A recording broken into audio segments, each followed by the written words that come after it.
Olá, bom dia. Sejam todos bem-vindos ao quadro, na verdade, de entrevistas Boteco da História. Para quem não me conhece, meu nome é Juliana Cavalcante e eu sou historiadora e esse é um canal de divulgação científica no campo de história do cristianismo, os judaísmos antigos. E o Boteco da História é um quadro que eu trago sempre pesquisadores para estarem falando seus temas, não só especificamente do cristianismo antigo, mas por uma demanda do pessoal que acompanha, pensar também outras temporalidades desse processo de expansão desse cristianismo. E hoje eu estou com um convidado muito especial, que é o André Oliveira, que é da Federal, ele faz doutorado na Federal do Rio Grande do Norte, e é pesquisador do NEV, o Núcleo de Estudos Vikings e Escandinavos. Bom dia, André. Bom dia, Juliana. Bom dia, pessoal. E o André hoje ele vai estar com a gente conversando sobre como é que foi esse processo de cristianização na Escandinávia. Mas antes de eu dar a passagem para a fala para ele estar trazendo esse tema para a gente, vamos ver quem está aqui online. O próprio Grupo Neve, que, aliás, eu queria aproveitar para pedir a vocês que quem não conhece, quem ainda não segue, se inscreva no canal aqui do YouTube do Neve. Eu deixei o link na descrição, tá? Então, além de produções, não só biografias produzidas pelo próprio André, mas o Johnny Langer, que é coordenador do laboratório, e outras publicações de pesquisadores do Neve, que são da área de medieval.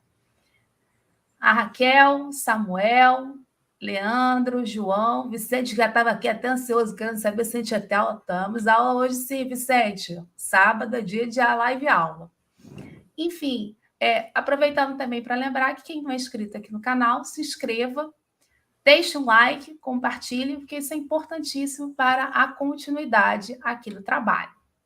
Bem, exposto isso, André, eu tenho costume, quando eu sempre estou no quadro, de perguntar um pouco a trajetória do pesquisador. Por que você resolveu trabalhar com vikings? Né? Tanto tema, foi trabalhar logo com esse. Por quê? Obrigado pelo convite, Juliana. Como é que eu fui parar estudando Vikings? Vikings é um tema muito exótico, mesmo dentro da medievalidade brasileira, dos estudos medievais no Brasil, né? Eu cheguei no tema de Vikings por meio do cristianismo.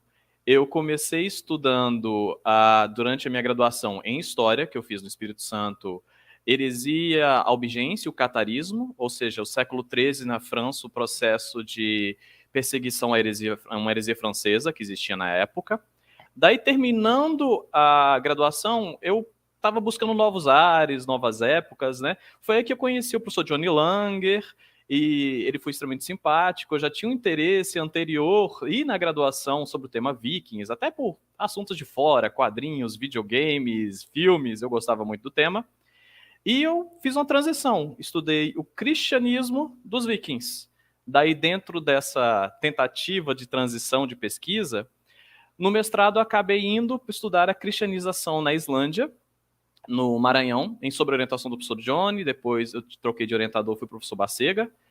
E no doutorado eu continuei com o meu tema de pesquisa, que eu estudo a cristianização ainda da Islândia, só que eu foquei um pouquinho mais, como normalmente eles requerem da gente na pós-graduação do doutorado, da tese.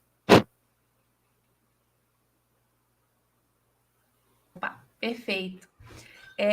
Então, assim, eu já vou então fazer aquela pergunta que quando eu botei nos grupos, que aqui eu tenho dois grupos, eu tenho um no Instagram, um no WhatsApp e outro no Telegram. E a pergunta que apareceu foi, mas dá para estudar cristianismo na Escandinávia, vikings? O que isso tem a ver? Quais são as fontes? E mais do que isso, o pessoal ficou muito curioso para saber qual é o período, a periodização. Né? Em que momento, a partir de que momento, que século, a gente pode falar em cristianismo na Escandinávia? Então, são duas perguntinhas aí que eu já estou lançando. porque foram temas que apareceu muito. Eu postei a imagem, o folder, o link, o pessoal começou a perguntar. Quem não tem muito contato com o ensino medieval, o ensino escandinavo medieval, acaba tendo umas noções um pouco mais amplas do que seria isso, e às vezes as pessoas não conseguem situar no tempo, né?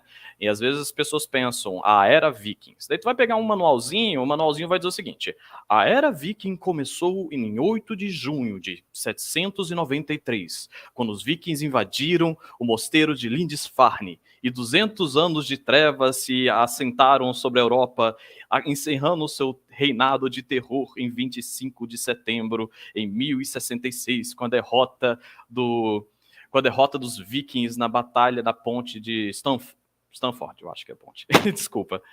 Mas, na realidade, isso é uma construção discursiva. O que isso quer dizer? É uma construção de um André, discurso. Oi. Oi, só uma coisa, acho que deu alguma falha aí, porque Opa. está saindo cortada a sua imagem e o áudio também. Ok, vou devagar então, porque pode ser internet às Você vezes está aqui. como se estivesse em slow motion, literalmente isso. Ok, vou tentar não me movimentar muito. Então, a Era Viking normalmente são o que a historiografia entende como uns 200 anos de história, que começou em 28 de junho de 793 e se encerrando em 25 de setembro de 1066. Começando no saque a Lindisfarne e se encerrando, que é um mosteiro na Inglaterra, e se encerrando com a derrota dos rei viking Haroldo III pelo rei britânico Haroldo II na Batalha da Ponte, na Batalha numa Ponte. O que acontece é que isso é uma construção literária, isso é uma construção temática e problemática. Por quê? Vikings não são os povos. Os povos que nós chamamos de vikings são os nórdicos. E sendo assim, os costumes deles não surgiram em 793, ou seja, no século VIII, e nem se encerraram no século XI. Eles vêm de uma tradição anterior e continuaram posteriormente. Tá travando? Para mim ainda tem hora que está dando os delays, mas eu estou vendo aqui o pessoal no chat manifestando que está conseguindo te ouvir. Então vamos tocando barco. Tá bom. Vou tentar não me mover muito e falar devagar. Desculpa, gente. Qualquer coisa eu me movimento muito. O que acontece? Isso é uma construção. Essas eras são tudo construções, para facilitar, talvez, e entre outros, tem elementos políticos por trás. A cristianização, quando a gente fala sobre isso, é o avanço do cristianismo sobre essas regiões que seriam o norte da Europa. Quem são esses nórdicos? Onde que eles estão? Hoje em dia, podemos incluir os nórdicos como na Dinamarca. Dinamarca é um país que fica em cima, no norte da Europa, é uma pontinha em cima da Alemanha. E temos um Y invertido em cima dessa Dinamarca, que é a Noruega, a Suécia e a Finlândia, apesar que a Finlândia é um pouco mais complicado tratar como nórdicos. A gente inclui também a Islândia, que é uma pequena ilha que está mais perto da Groenlândia, a terra do Papai Noel, do que da Noruega, porque ela foi colonizada por noruegueses. Isso tudo a gente pode englobar como povos nórdicos, ou seja, povos que são vikings ou vieram de uma tradição que podemos chamar de viking. Essa cristianização desse povo, ela começou, podemos dizer assim, no século VIII, final do século VIII, e continuou até o século XII, sendo principalmente uma iniciativa vinda de cima para baixo. Como assim, vocês perguntam? As pessoas não se converteram naturalmente? É difícil as pessoas se converterem naturalmente se elas não conhecem ou não têm contato cotidiano com uma religião. Então elas precisaram ser apresentadas para essa religião e estimuladas, sejam financeiramente, sejam por argumentos religiosos, por argumentos políticos e até alguns casos de intimidação para tomarem essa nova religião. E é por isso que é um período tão grande. E a gente pode até observar que quem são os primeiros a se cristianizarem? São os mais próximos dos cristãos, os dinamarqueses. Depois disso, os noruegueses. Depois disso, os islandeses. É como quase uma onda que a gente pode observar que vai avançando. Só que lembrando, isso não é uma onda de fato. Isso é um processo gradativo que a gente vai aos pouquinhos pintando uma corzinha no mapa, que aos pouquinhos vai adquirindo aquela cor, mas de fato nunca vai ficar exatamente da cor que a gente quer, porque por trás tem uma outra cor, são camadas. Então, assim, quando eu estudo no meu doutorado, estudava no meu mestrado, esse cristianismo que chega e se assenta por lá é um cristianismo que a gente chama na academia de híbrido. Como assim híbrido, professor? A gente pega e mistura duas coisas, uma cultura e uma religião que já existia, as religiões nórdicas, e essa religião nova que chegou, o cristianismo, com características de quem estava levando esse cristianismo.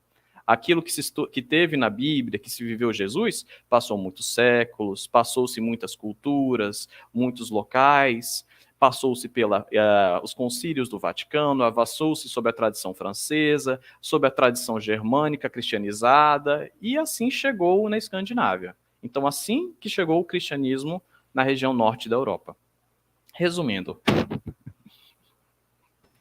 Não, perfeito. É ótima essa introdução para até situar temporalmente, né, do que a gente se trata hoje o tema da live. E antes de eu continuar, lembrar, galera, que esse é um quadro de entrevistas. Então, vocês podem e devem mandar perguntas. E daqui a pouco, o André já até deu joinha, nem precisa falar que ele está enlouquecido para responder as perguntas de vocês, tá bom? Mas então, voltando, André, eu queria que você agora, né, falasse um pouco mais para a gente como é que dos agentes aí desse processo, porque eu achei muito interessante na sua dissertação que você já abre ela falando, problematizando alguns conceitos, como o tema da conversão, né? Então, refletindo sobre o que significa esse conceito e do ponto de vista da prática. E também achei muito interessante quando você também problematiza a opção em não falar igreja, mas clero, igreja local. Você adota nomenclaturas diferentes. Então, queria que você falasse um pouco isso, explorar um pouco mais primeiro, esse conceito, né, para a gente então perceber essa diversidade.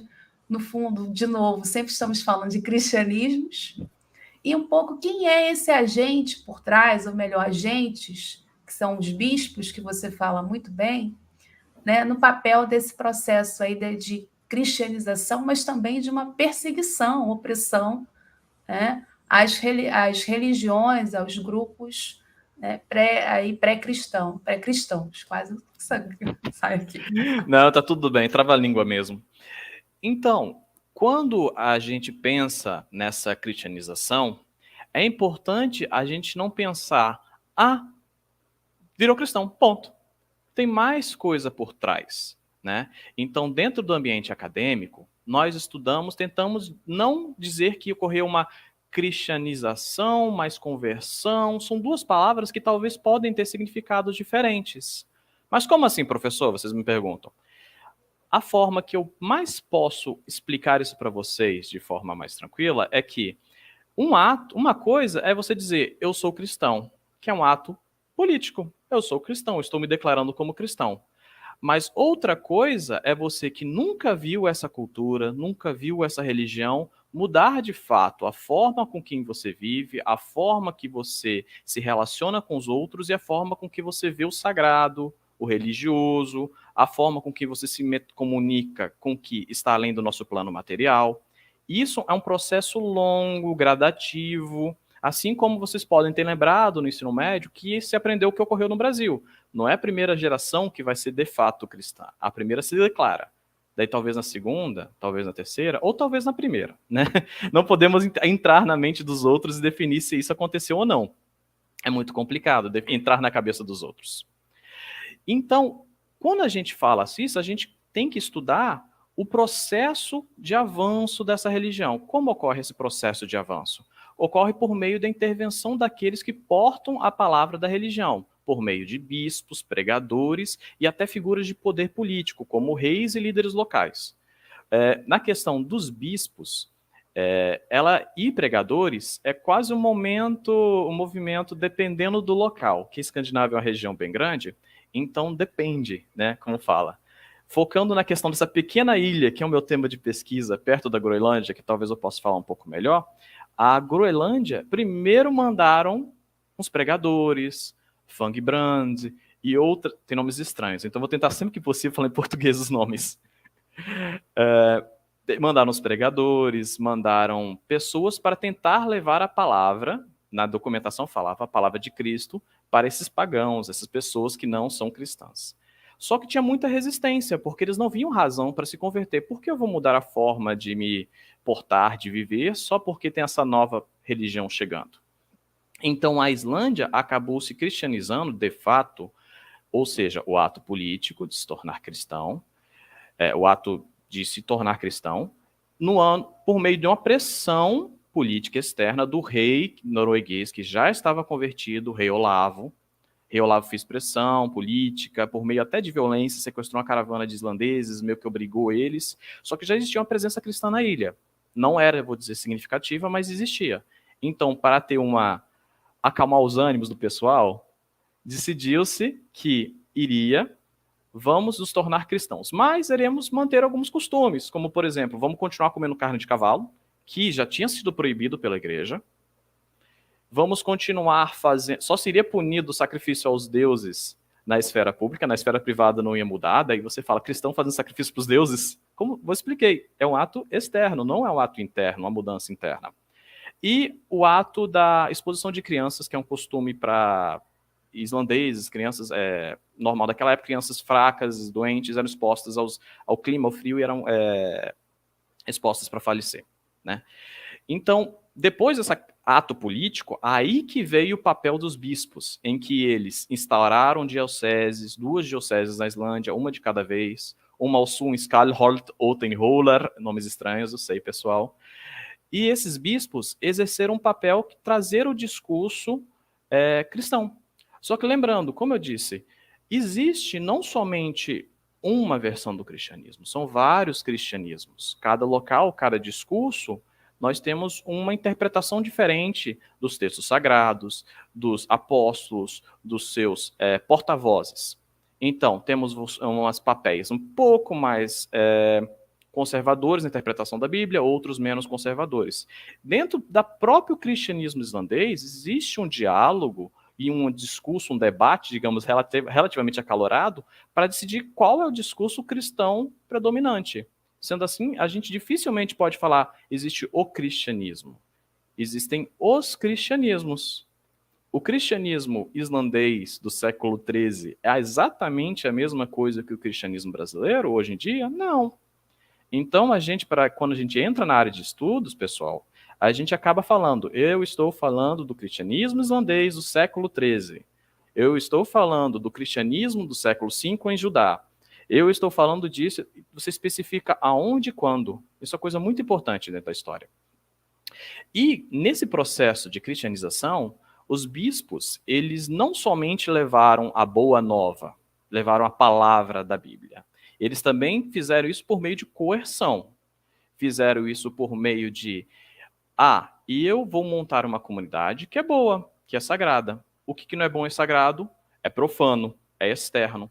E assim eles relacionaram um processo de estigmatização, você não deve participar, e gradativamente foram enxortando pessoas e desestimulando pessoas a não participarem dessa comunidade, que estava cada vez mais crescendo. E as pessoas, por meio dessa violência social, às vezes física, se tornaram gradativamente cristãos. Grosso modo é isso. Tem uns casos bem mais violentos de pessoas realmente que foram ameaçadas de morte, foram mortas, ou se cristianizavam ou morria. Só que cada caso é um caso e entrar em cada um fica um pouco complicado. E aproveitando um pouco, né, que a gente está falando desse processo de perseguição, mas também, né, uma conversão coercitiva, né, porque no fundo é isso, que estratégias também você observou? Porque também tem aquelas estratégias mais, digamos, brandas, no sentido de fazer uma releitura de mitos, de divindades, já práticas também amplamente conhecidas. Que eu estou lembrando muito aqui também das imagens da cruz, né, com um dragão, não é isso? Então, assim, que elementos aí você poderia citar? Eu acho que eu até pedi se você poderia trazer algumas imagens para o pessoal ver, né, para, enfim, mostrar como é que está sendo esse processo de uma espécie de uma tradução cultural, digamos assim. Olha, as imagens depois eu te passo para você colocar nos comentários, que fica mais fácil, que você já pode até listar com as referências. Acho que ficaria melhor para o pessoal entender aonde e quando, não só jogar imagens. Mas quando a gente trata a questão dos costumes das religiões nórdicas pré-existentes, qual a melhor forma de se apresentar alguma coisa para alguém? Por meio de uma embalagem já conhecida. Sendo assim, um dos exemplos que, no caso, tem na minha dissertação é os milagres, né? Que quando a gente olha, no caso, o meu objeto de estudo são santos e bispos islandeses, que nós observamos os relatos de milagres desses santos, nós podemos fazer um paralelo muito claro, não com a tradição de escrita de vida de santos, que na Idade Média veio por meio de um documento chamado Legenda Áurea. Mas dá para se fazer um paralelo muito bom, muito claro, junto com a mágica nórdica, que é o Zaid e a Galdra. Quando a gente faz esse paralelo, nós notamos que o sagrado foi... Ô, André, Foi. desculpa te interromper, mas você pode traduzir para o público as palavras que você acabou de falar? Claro, sem problema. Desculpa, gente. Eu estou Porque tentando sempre como colocar é, em português. senão, Tá, porque tudo bem. senão talvez o pessoal vai ficar aqui pairando, né? O que que ele está falando, né? Ele está Tudo falando bem. grego? Não, eu É, sei que não é grego, mas não tem problema. O idioma nórdico, eu tenho que fazer um pequeno background. Naquela época, eles não falavam o idioma que se fala hoje. Naquela época, eles falavam o idioma mais parecido hoje em dia é o islandês, que é um idioma muito diferente. Naquela época, a gente pode interpretar, grosso modo, que eles falavam um idioma que a gente chama de nórdico antigo. O nórdico antigo tem bastante palavras diferentes, bastante diferentes. Inclusive palavras para religião, palavra para magia, palavra para feitiçaria, palavra para encantamento. Essas duas palavras estranhas que eu falei, uma delas é magia, que é Seid ou Zaidur, depende da pronúncia que a pessoa preferir, e Galdra seria como encantamento, grosso modo também, gente. Estou fazendo simplificação aqui. Tradução sempre é complicada, né? Quem traduz trai, como diz a frase. Então, quando a gente olha essa magia, esses encantamentos nórdicos, principalmente a magia, os milagres cristãos têm muita característica similar à magia nórdica, à magia dos vikings.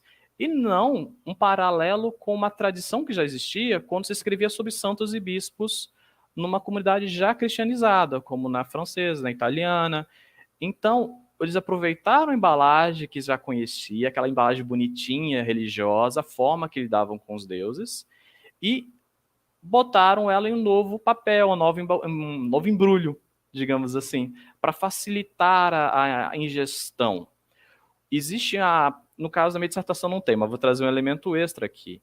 Tem uma interpretação de um historiador francês, Régis Boyer, em que quando ele fala que foram apresentar Cristo para os nórdicos, eles não apresentaram o Cristo na cruz, o Cristo sofredor. Eles apresentaram como traduzindo, a grosso modo, Cristo branco, o Cristo que derrota Thor, o Cristo, uma figura poderosa para ser adorada. Porque a cultura deles existia uma adoração prática, uma adoração do dia a dia. Era uma religião do dia a dia. Não era muito estranho, até acho que você pode falar melhor do que eu, para os povos antigos, uma religião que não lidasse com o dia a dia, mas somente lidasse com a pós-vida, né? Então, eles tiveram que dar uma reembalada, uma roupagem nova para elementos religiosos cristãos para essa nova sociedade, essa nova cultura. Com o quê? Com elementos já existentes, com elementos já conhecidos. Por exemplo, a cruz. Quando ela entra na sociedade escandinava, nós não vemos só a cruz de madeira. Nós vemos cruzes de madeira com muitos elementos que normalmente não são cristãos, como os dragões e outros elementos. Por exemplo, é muito comum a gente lembrar, quando a gente pensa de vikings e nórdicos, Thor, da Marvel. Aquele loiro, olhos azuis, corpinho de academia. Principalmente teve um filme recentemente. Esse aí todo mundo provavelmente já deve ter visto ou já ficou sabendo. Thor tem aquele martelinho, que é um nome muito estranho, Mjolnir, né? Aquele nome martelinho. O martelinho era muito comum muito comum num período específico, e ter um pingentezinho, que era um martelinho. Só que o negócio é, como é que vamos representar esse martelinho? Cada época foi mudando como se representava esse martelo. Ele começou com um símbolo muito simples e gradativamente esse símbolo foi ficando mais rebuscado, até que encontramos um caso de um Mjolnir islandês que parece praticamente uma cruz.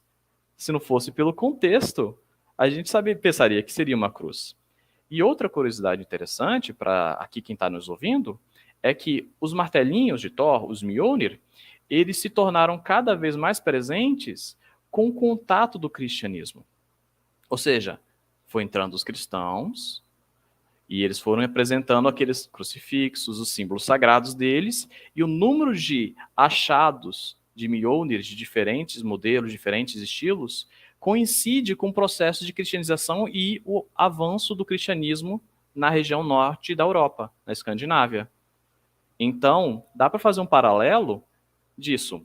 Não, eles não, e antes que alguém fale, não, eles não começaram a usar o Mjolnir por causa exatamente dos vikings. Existia um símbolo anterior, que é o bastão de Hércules, que era um pigentezinho que os arqueólogos dizem que foi um antecedente do martelinho. Mas, contudo, todavia, o aumento do uso provavelmente foi devido ao avanço do cristianismo. Um dos uns poucos elementos que podemos apontar aqui para o pessoal. Não, isso que você está trazendo é interessante, porque, primeiro, para a gente ver como, de fato, o tema da cruz, desse Jesus sofredor, foi um ponto de um problema nesse processo de conversão, de expansão do cristianismo. Porque, de fato, quando a gente está trabalhando com uma literatura do século II, III, é o que os críticos politeístas vão logo de cara. Assim, pô, como é que pode um Deus ser crucificado? Então é interessante, né? É interessante isso que você está trazendo, que mesmo em contextos já mais tardios, já entrando no medievo, você vê que esse cristianismo, sempre quando chega tendo que enfrentar essa tensão, né? E aí um Jesus que precisa ser reinterpretado, ressignificado. Mas eu queria, aproveitando isso, nesse processo de ressignificação, aproveitar para você pedir para você dar alguns mais exemplos da sua da dissertação, porque eu achei muito interessante quando você fala da literatura também geográfica desses bispos, bispos que também precisam ser um pouco milagreiros, como uma forma, uma estratégia de convencimento. O próprio ambiente, a ritualística da missa, você chama atenção como uma prática também para mágica, né? Queria que você pudesse pontuar um pouco mais isso para a gente, para entender essas estratégias do cotidiano de convencimento, né? Enfim, desses neocristãos, digamos assim. Quando ocorreu a tentativa, eu não tô lembrando, faz um bom tempo que eu fiz essa dissertação, então se eu esquecer algum ponto, você pode me tocar o que especificamente você quer, mas eu acho que eu vou tentar entrar nele. Tranquilo.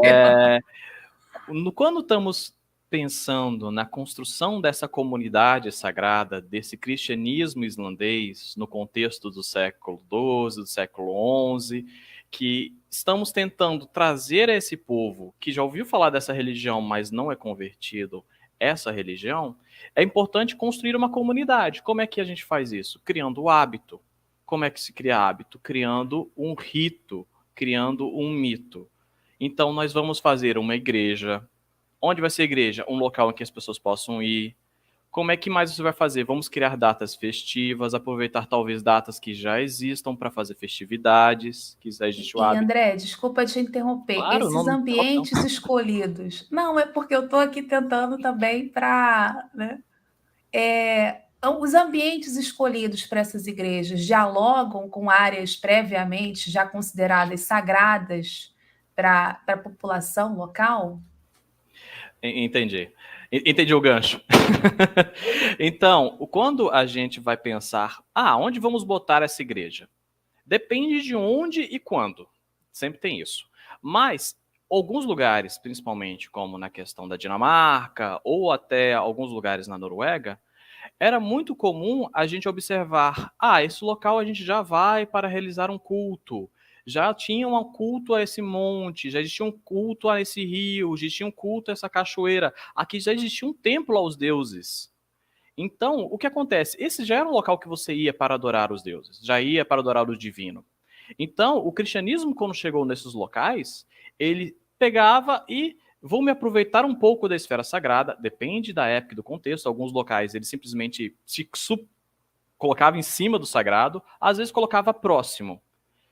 Esse monte é adorado, esse local é local de adoração, então eu vou botar nesse monte de adoração, mas não local de culto, uma igreja. E gradativamente, com o passar dos anos, o sagrado foi transferido do monte para a igreja. O local que existia um templo, o templo foi derrubado, mas no mesmo local que existia o templo foi levantada uma igreja. Então você continua fazendo adoração ao sagrado, só que mudou o sagrado, mudou a forma que você adora o sagrado. Só que esse sagrado, para as pessoas e talvez para os hábitos das pessoas, ainda estava lá. Tanto o rio, uma cachoeira, um monte, uma colina. Então, ocorre uma transferência desse sagrado da religião pré-cristã para a religião cristã. Era mais ou menos isso que tu queria, né? Como diria a escola do professor Raimundo, você captou, captei vossa mensagem. Então, assim, você também fala de um outro grupo, que agora eu não vou lembrar o termo, porque como mas é um outro grupo que seria a elite local nesse processo de, né, cristianização, mas que é uma elite que ainda guarda em si essas heranças desse ambiente politeísta, né? Dessa fase pré-cristã. Cristã. Como é que está sendo dado isso? Né? Fala um pouco mais para a gente, porque eu acho que é interessante também para, de novo, reforçar a ideia de que não há uma cristianização plena. Eu acho que a gente também precisa abolir um pouco esse mito. Dependente do recorte que você esteja trabalhando, há uma percepção, ou pode se levar uma falsa ideia sobre isso. Eu até achei interessante quando você deu o exemplo aqui do Brasil, e me fez lembrar os momentos em que o Brasil teve como religião oficial o cristianismo. Então, você vê que chegou em estatísticas 100%, mas conforme houve uma maior liberdade de expressão, né, um maior respeito às diversidades, a gente vai vendo que outros tons, digamos assim, vão aparecendo, outras experiências religiosas, o não religioso. Enfim, queria que você falasse um pouco sobre isso. Claro. Quando a gente pensa o cristianismo, na Escandinávia, no caso especificamente, a gente tem que pensar quando e onde.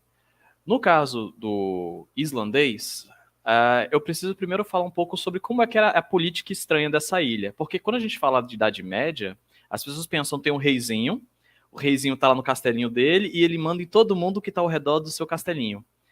Mas na Islândia, por muito tempo, por muitos séculos, não foi assim. Foi um sistema de governo muito diferente, em que existiam senhores locais, com um nomezinho muito estranho que eu não vou precisar traduzir, mas vamos chamar de líderes locais. E esses líderes locais, eles se reuniam em uma assembleia para tomar decisões. Esses líderes, eles vieram do local da região de origem deles, que é a Noruega. Grande parte deles vieram do que hoje em dia a gente conhece como Noruega. E eles foram se assentando nessa ilha, e foram tomando toda a terra para si, criando fazendas, criação de animais, pesca, além do saque. Né? Era uma das formas de renda, se existia o saque, que as pessoas conhecem o Vic pelos saques, pelo terror. Mas eles também eram agricultores, também eram pescadores, também eram comerciantes, viviam muito do comércio. Então, esse povo, essas famílias que foram para a Islândia, eles levaram consigo um sistema familiar, em que as famílias eram o centro de tudo. Então, para resolver as coisas, logo que eles tinham uma figura de liderança, se reuniam em assembleias. Uma grande assembleia que era realizada na planície da assembleia, que também era um local religioso, também era um local de culto, ou seja, a política e a religião se misturam, e existiam pequenas assembleias regionais para resolver os pepinos local. Os pepinos local. Então, o líder local, o mais importante, ouvia as lamúrias, os problemas dos pequenos que trabalhavam para ele, que estavam dentro da proteção dele, vou chamar de proteção. Tem muitas palavrinhas complicadas aqui no meio, gente, estou simplificando bastante. E eles resolviam assim. E era assim que funcionava a política na Islândia nesse período, ou seja, por meio de assembleias. Existia uma lei que eles foram consolidando com o passar, devagarzinho, foram escrevendo, mas foi por meio, mais ou menos, um sistema, entre aspas, horizontal. E esse líder, ele não tinha só uma função política, ele tinha uma função religiosa. Por quê? Ele tinha uma função religiosa anteriormente, tradicionalmente, no continente, na Noruega. Então, quando foi para a Islândia, ele manteve o papel religioso, assim como a família tem um papel religioso importantíssimo. Só que com a chegada do cristianismo, chega essa nova religião, trocou-se a figura religiosa. Quem leva o cristianismo não é um pai de família, é o bispo, é o padre. Então, o poder religioso foi tirado da mão desses líderes e eles almejavam retornar a esse poder para eles, o poder religioso. Então, o que começou a acontecer?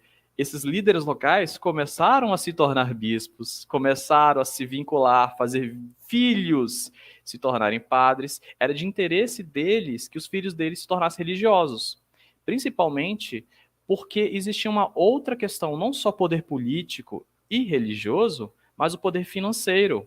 A Islândia não tinha dízimo por um longo período. E quando começou-se a ter dízimo obrigatório, lembrando que naquela época dízimo você não escolhe dar ou não, não era uma cestinha que passa, você tem que dar um dízimo, que é uma taxa, um imposto, era um dinheiro extra, que quem tivesse um bispo na família, quem tivesse controle sobre a religião, podia talvez lidar com esse dinheiro em uma nova forma de poder na mão desses líderes locais. Ou seja, o poder religioso que ele tinha antes, como líder de culto aos deuses nórdicos, passou-se vários séculos, se tornou um poder dentro do cristianismo islandês.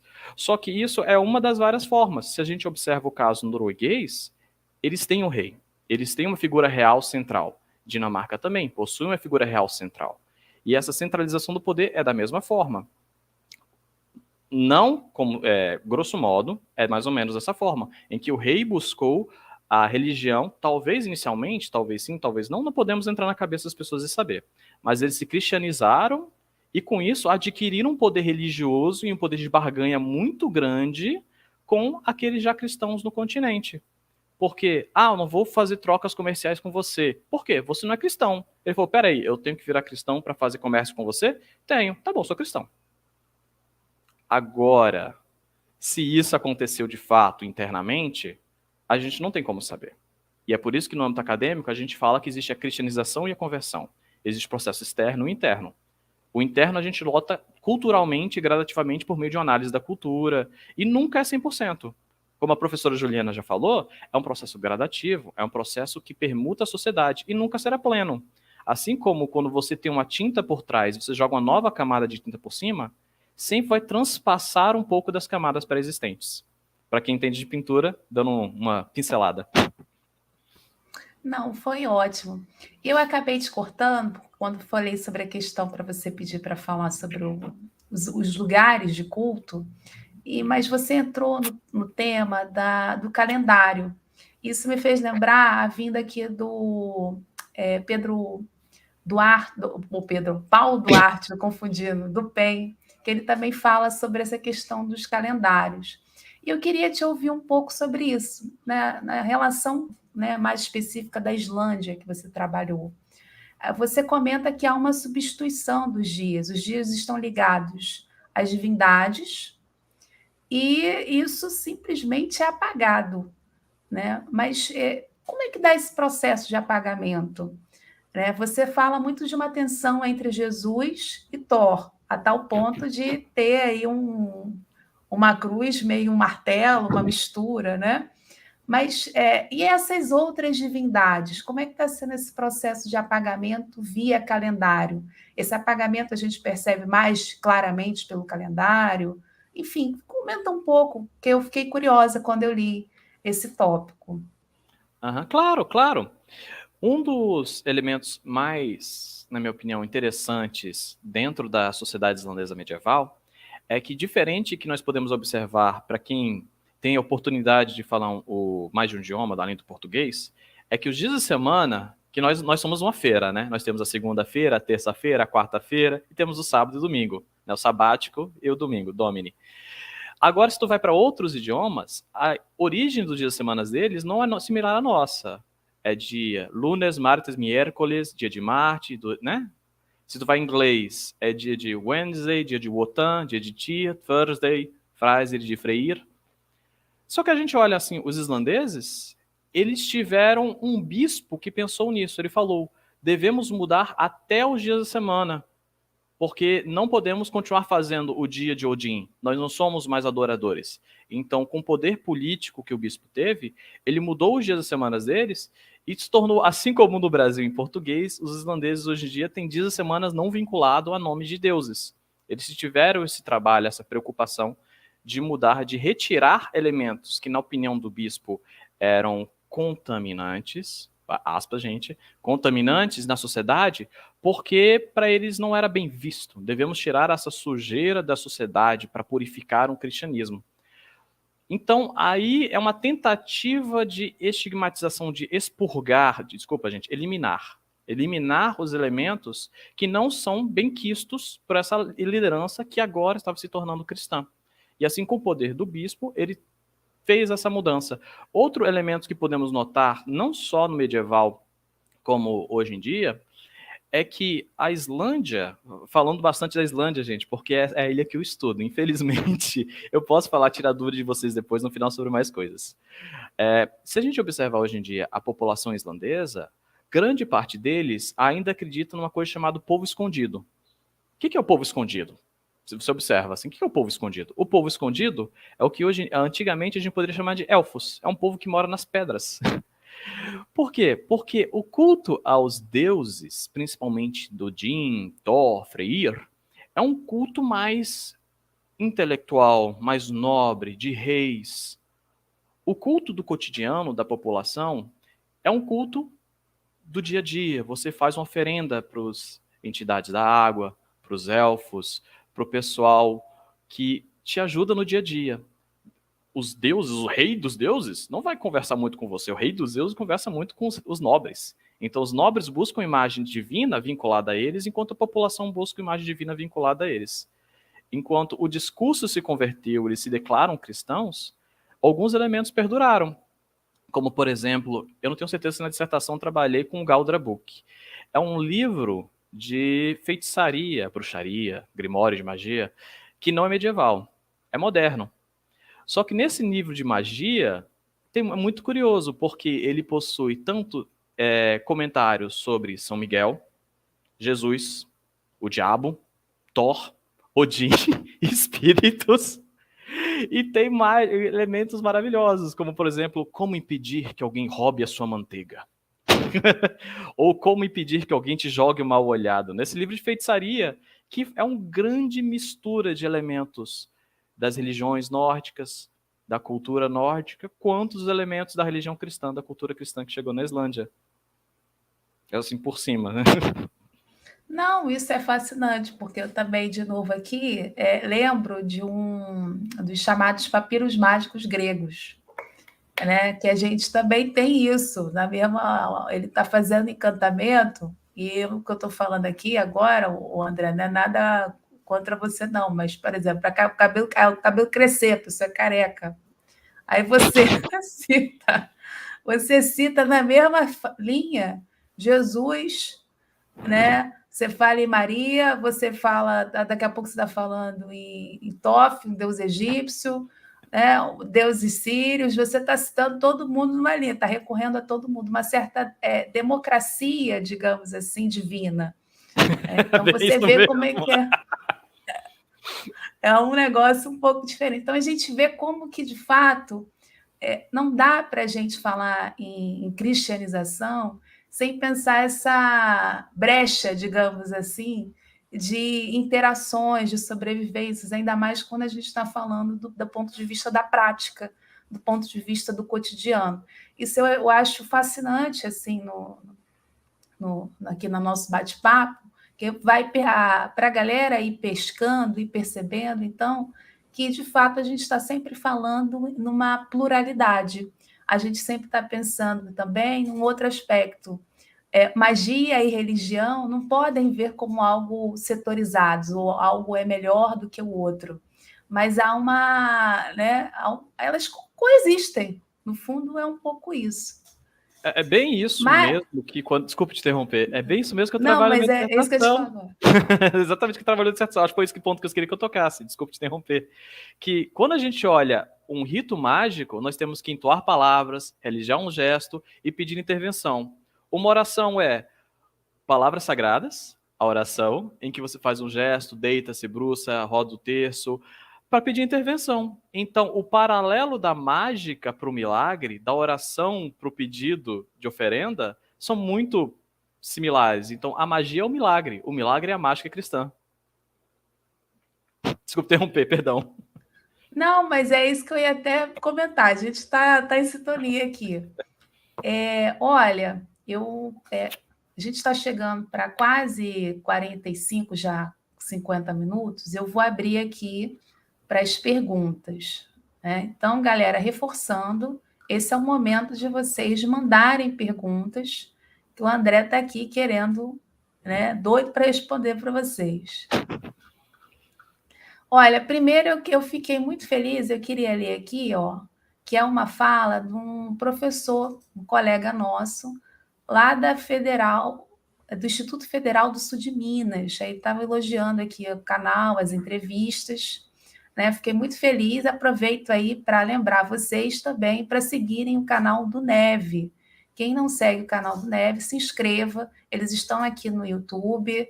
Eles também têm um canal, uma página no Instagram, Facebook. Acompanhem, tá, galera? E ele mandou uma pergunta direcionada para você. É o seguinte: o cristianismo na Escandinávia se apropriou de algo específico das mitologias nórdicas em seus textos e práticas? Você pode citar algum exemplo, caso tenha ocorrido apropriações? Você até comentou sobre o Thor, mas eu acho que é legal você fazer uma ampliação, né? Até porque ele está falando aqui que ele está usando material para as aulas dele, né? Isso eu achei muito bacana. Obrigada pela pergunta, Giovanni. Então, quando nós olhamos o que temos da religião, ou se tu preferir, mitologias nórdicas, religiões nórdicas hoje em dia, grande parte, ou quase tudo, não foi escrito por pessoas que adoravam isso. Foram escritos durante a era cristã. Foram padres e escribas cristãos que escreveram sobre, ou pessoas que já eram cristianizadas, que escreveram sobre Thor, Odin. Grande parte do que temos hoje em dia sobre os deuses nórdicos, que vem das Edas, foi escrito numa sociedade já cristianizada islandesa, numa sociedade que já tinha bons séculos que já estavam fazendo Pai Nossos e Ave Maria, já estavam muito tempo frequentando as missas.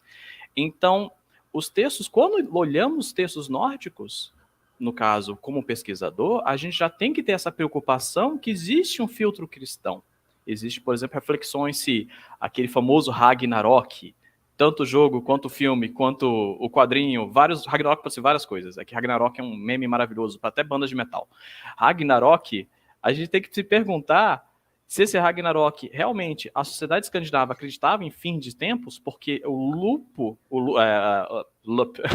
ciclo era uma coisa muito mais comum em sociedades não cristãs do que um fim, digamos assim, o fim dos tempos, o fim do tempo cronológico.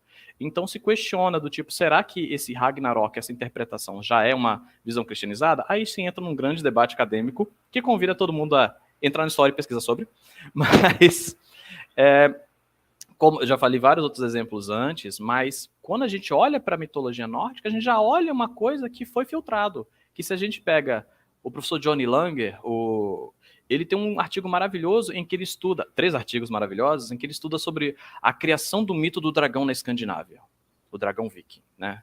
Então o que acontece? Ele observa, e também escreveu depois sobre a Valquíria, ele observa como foi passar dos anos e essa imagem foi se modificando com os séculos, observando pedras rúnicas, desenhozinhos, escritas em textos, palavras para falar deles, como se foi modificando e se adaptando a novas épocas e novas reflexões, e se tornou às vezes mais complexo, às vezes menos, adquirindo novas características, Como é que a valquíria, de uma criatura agênera que serve a uma função vinculado à morte, se tornou uma mulher de deuses que serve cerveja peituda, né? Digamos assim, um construto contemporâneo. Então, tem várias formas de lidar com isso, só algumas. André, só uma curiosidade, por que essa tensão muito forte entre Jesus e Thor? Por que não uma outra divindade? Né? Você poderia, assim, aproveitando a pergunta do Giovanni, também pontuar para a gente? Sei lá, um panteão tão né? Tanta diversidade, né? Tantas opções de deuses, por que logo o Thor? Né? Qual teria sido os elementos comparativos nesse encontro cultural que levou a essa seleção de Thor? As religiões nórdicas, até hoje em dia a gente toma. Existe um debate sobre se é religião nórdica, religiões nórdicas, porque nós observamos aquela árvorezinha bonitinha, do tipo Odin, Freya, Thor, Loki, Balder, Omur, Freyr, vários nomezinhos, né? Daquela árvore linda. Só que é como a Teogonia de Hesíodo, pegando um texto talvez de antiguidade, não sei se tu tratou com os alunos ainda, é um construto literário em que alguém pegou e deu sentido a algo para eles naquela época. Não quer dizer que todo mundo entendia daquela forma. Eros nem sempre foi filho de Nix. Eros pode ser filho de Afrodite, depende de qual interpretação você pega dos textos sagrados.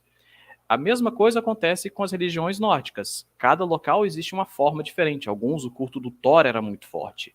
Outros, o culto de Frey era muito forte.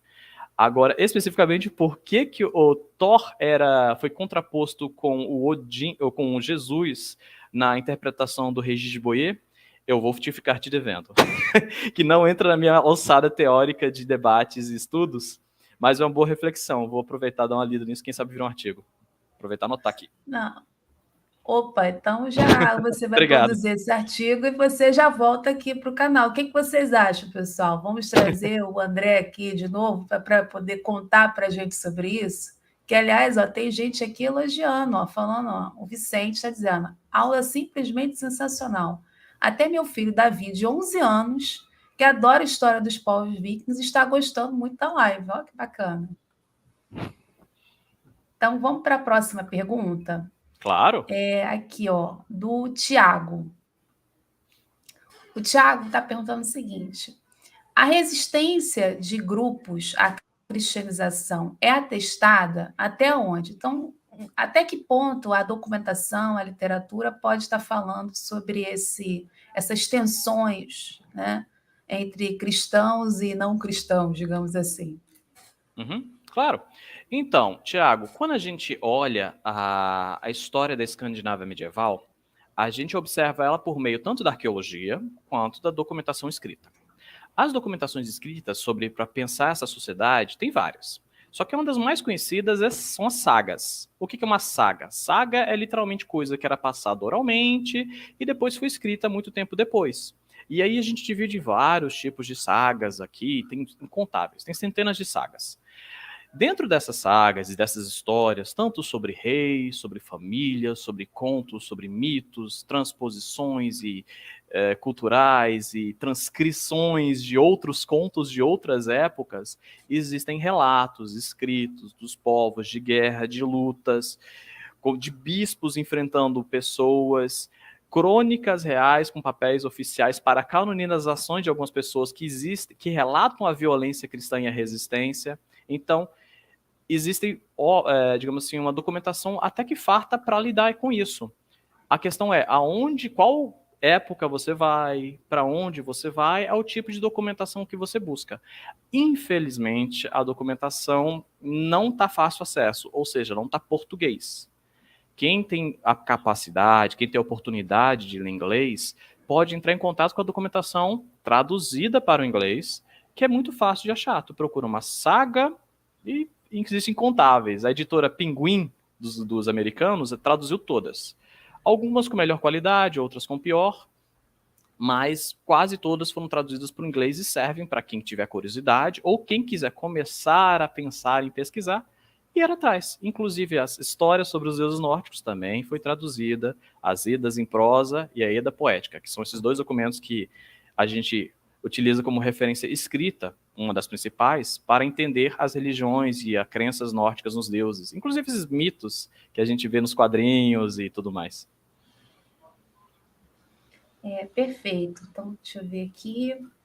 O pessoal está comentando bastante, mas eu queria, então, aproveitar, né, que eu estou vendo aqui que o pessoal está mais fazendo comentários, elogios, pedindo para você voltar, para agradecer mais uma vez, tá? Primeiro, agradecer ao professor Johnny Lang, que é o coordenador do NEV, que me apresentou o André. Ele falou assim, quando eu comentei do tema, ele falou assim, tem que falar com o André. E, poxa, aqui, né, indicação maravilhosa.